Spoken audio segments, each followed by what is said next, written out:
नमस्कार, India news के digital platform पर आप सभी का स्वागत है। आपके साथ में हूं वंदना स्रोहे।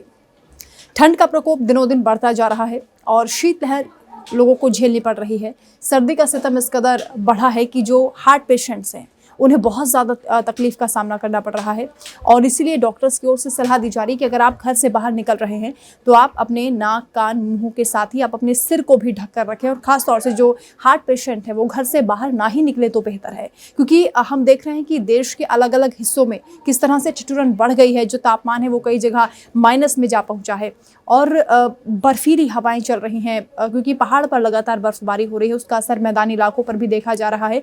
कानपुर की अगर हम बात कर ले उत्तर प्रदेश में, तो सबसे ज़्यादा भयावह हालात यहाँ पर नजर आए हैं क्योंकि 22 लोगों की मौत हो गई है हार्ट अटैक से। जो शीतलहर चल रही है उसके कारण ये बताया जा रहा है कि जो आपकी नसें हैं उसमें खून के थक्के जम जाते हैं और जो ब्लड आपका सर्कुलेट होता है हार्ट तक जो जाना चाहिए वो ब्लड हार्ट के बजाय इंटेस्टाइन में पहुंच जाता है, यानी आंत में पहुंच जाता है और इस कारण जो हार्ट के केसेस हैं वो लगातार बढ़ते जा रहे हैं। उससे आपका ब्लड प्रेशर हाई हो जाता है और हार्ट अटैक की समस्या बन जाती है।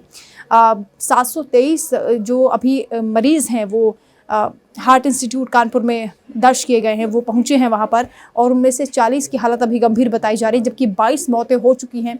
इससे ब्रेन अटैक और हार्ट अटैक का खतरा बहुत ज़्यादा बढ़ चुका है। ऐसे में जो अस्थमा के पेशेंट्स हैं या जो क्योंकि राजधानी दिल्ली की हम बात कर ले, दिल्ली एनसीआर पूरा इलाका बात कर ले, तो यहाँ पर स्मॉग बहुत ज़्यादा है।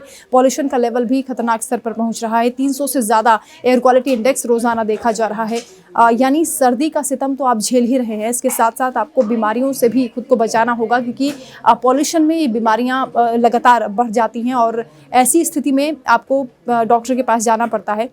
लेकिन जो ये हार्ट अटैक के केसेस अचानक से बढ़ रहे हैं, इसके पीछे की वजह शीतलहर ही बताई जा रही है क्योंकि जो सर्दी है उसमें गलन है और इसके कारण जो तमाम दिक्कतें आपके शरीर में हो रही हैं ब्लड को लेकर, उसकी वजह से परेशानियां हो रही हैं। इसीलिए डॉक्टर सलाह दे रहे हैं कि आप घरों से बहुत कम बाहर निकलें और कोशिश यही कीजिए कि आप अपने आप को पूरी तरह ढक कर रखें, खासतौर से अपने नाक, कान और मुंह को ढकें और साथ ही अपने सिर पर भी कुछ ना कुछ कपड़ा ज़रूर पहने, टोपी लगाएं।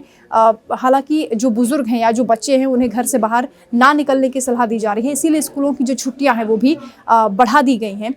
मौसम विभाग की ओर से कहा गया है कि अभी जो ठंड है वो लगातार जारी रहेगी। अभी राहत मिलने की उम्मीद नज़र नहीं आ रही है। 7 तारीख तक यानी आज तक का जो येलो अलर्ट जारी हुआ था उसे अब आगे बढ़ा दिया गया है और इसीलिए आईएमडी की ओर से लगातार ये कहा जा रहा है कि आप अपने आप को सेफ रखिए और घरों से तभी बाहर निकलिए जब बहुत ज़्यादा मजबूरी हो या बहुत ज़्यादा इमरजेंसी हो, क्योंकि डबल अटैक सर्दी का देखा जा रहा है। एक तरफ शीतलहर है तो दूसरी तरफ कोहरे का भी प्रकोप है। कोहरे के कारण जो ट्रैफिक है उसमें भी काफ़ी दिक्कतें आ रही हैं और साथ ही विजिबिलिटी कम हो गई है। ऐसे में हादसों का भी खतरा बढ़ा हुआ है। तो बीमारी और हादसों से बचने के लिए आप अपने आप को सेफ रखें, घर में रहें, सुरक्षित रहें।